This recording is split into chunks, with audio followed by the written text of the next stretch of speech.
All right, well, thank you very much, everyone, for the opportunity to present this work today. So for those who might not be familiar with the disease, chronic obstructive pulmonary disease is typically considered a lung disease, and it's generally characterized by chronic inflammation, airway remodeling, and emphysema, or destruction of the alveoli, that culminates in a progressive airflow limitation that is not reversible.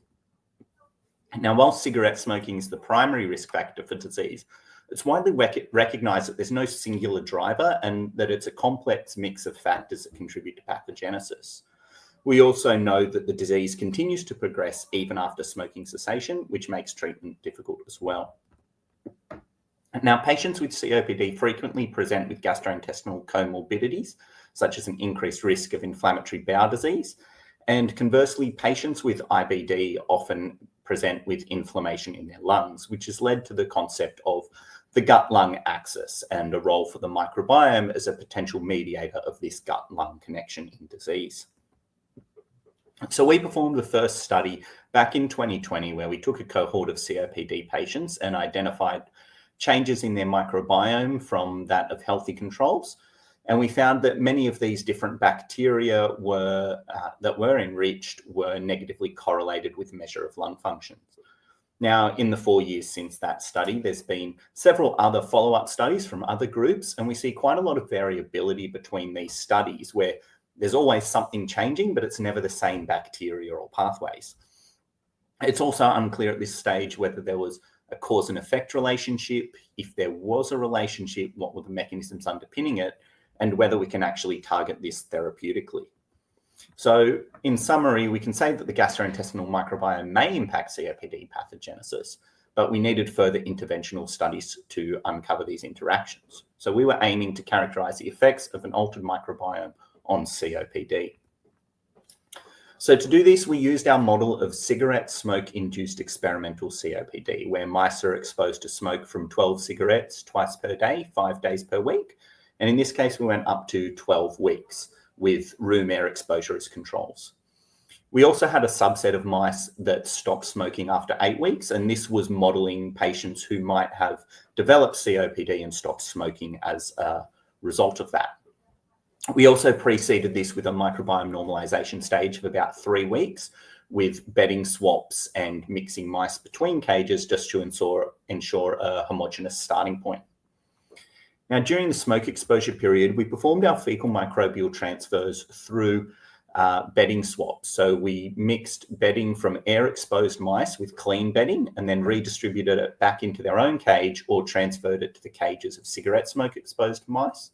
And we did the same thing with bedding from cigarette smoke-exposed mice going to those who were room air-exposed controls.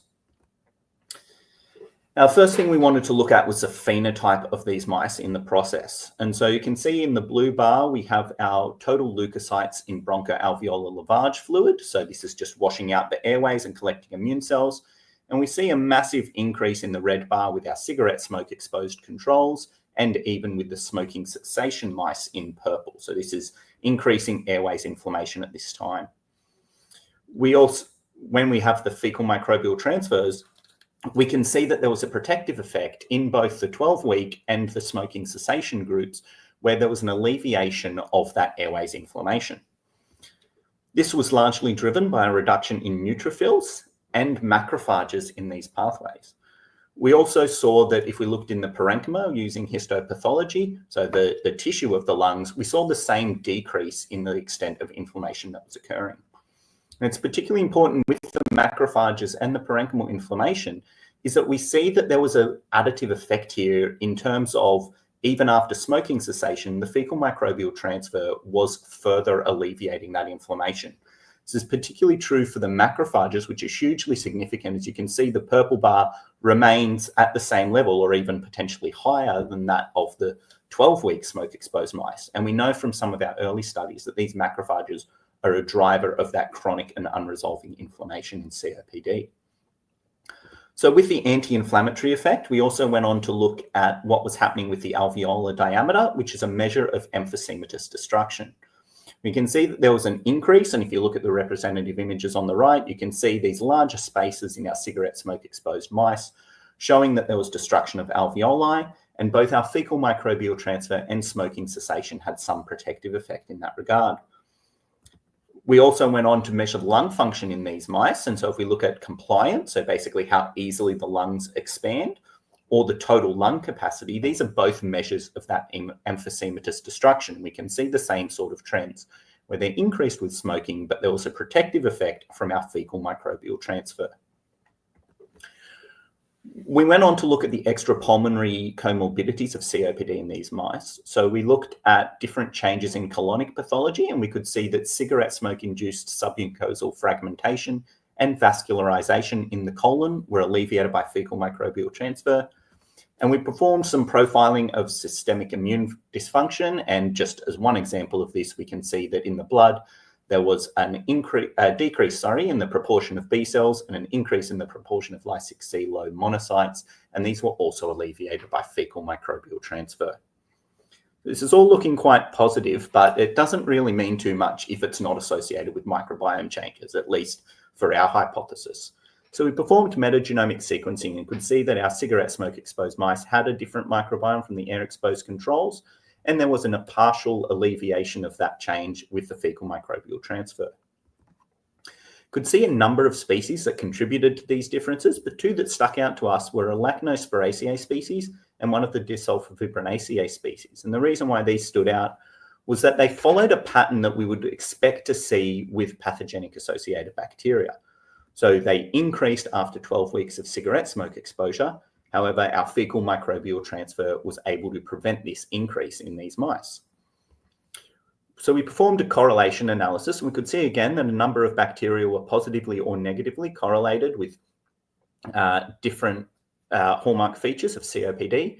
But our Disulfovibronaceae species, as well as a different Mirabaculaceae species, were negatively correlated with a number of disease features, including that alveolar destruction. And we did see a protective association with some other Mirabaculaceae species, suggesting that this was really a species or even strain-specific effect that we were seeing. But at the end of the day, we could conclude that cigarette smoke-associated microbiome changes were contributing to COPD pathogenesis. So we wanted to look at this in the absence of cigarette smoke exposure, to look at the precise contributions of the microbiome itself. So we took another group of mice, put them through the same normalization process, and then depleted their microbiome with high-dose antibiotics in drinking water. Now, at the same time, we had a separate group of mice, a completely different group of mice, that were exposed to cigarette smoke or room air for 12 weeks. And we collected feces from these mice and administered it by oral gavage for 10 days to the experimental group. And we looked at their immune cell changes by flow cytometry in both the lung and the colon. So in the colon, what we saw was that either not doing a gavage, so just the vehicle control in black, or gavage with feces from air-exposed mice, there was no real changes in our monocyte and macrophage populations. However, when we gavaged with cigarette smoke-exposed feces, or feces from cigarette smoke-exposed mice, I should say, there was a downregulation in the numbers of colonic monocytes, macrophages, neutrophils, and eosinophils. So it was a decrease in innate immune cells in the colon. However, there was an opposite effect in the lung when we saw very little changes with the other treatments, but cigarette smoke-exposed mice, the feces from these mice, led to an increase in interstitial macrophages and eosinophils. And it's important to remember, these mice were not directly exposed to cigarette smoke. They just received the feces from those mice. So we can say that cigarette smoke-associated microbiota will directly suppress colonic immunity and increase lung inflammation. After all of this, we went back to our original model and performed a proteomic analysis on the feces from these mice and saw a number of changes in carbohydrate metabolic genes. So some examples here, we have a phosphoglycerate kinase and a malate dehydrogenase. Now, with these changes, there wasn't a real consistent effect from the FMT. As you can see here, phosphoglycerate kinase is decreased by FMT in what appears to be a protective effect, but the malate dehydrogenase is increased or almost exacerbated as a response to cigarette smoke exposure. So we had a separate group of mice, and we were able to look at their fecal metabolomics, untargeted metabolomics, and we saw that there was a downregulation in a number of metabolites associated with starch and sucrose metabolism. So this led us to suspect that whether the carbohydrate metabolism was mediating some of these protective effects. So we performed another experiment where we took some mice and gave them a diet high in resistant starch, so a high amylose maize starch, and found that yes, it was able to reduce airways inflammation and to protect against that increased alveolar diameter that we saw in our other models. So we also wanted to look at the translation potential of this, and fortunately we had some collaborators who were just about to start a pilot clinical trial in COPD patients looking at inulin supplements as a treatment. So it was a very small cohort, just 16 patients with 9 receiving inulin and 7 receiving a placebo, and they received these treatments for 4 weeks. Now with COPD, it's very hard to see a lot of the changes in even inflammation, but especially in lung function over such a short period of time in humans. But what we did see was that there was a reduction in the number of exacerbations, or fewer exacerbations in the patients receiving inulin, and they had improvements in their symptom scores. So the CAT test is a standardized method of measuring symptoms in COPD patients, and that was much lower after the treatment intervention. So we could see that complex carbohydrates were improving outcomes in COPD, and it was being mediated through the microbiome. So in summary, what we can see is that in COPD, the immune dysfunction that drives disease, both in the lung, systemically, and in the colon, and it's all associated with changes in the microbiome composition.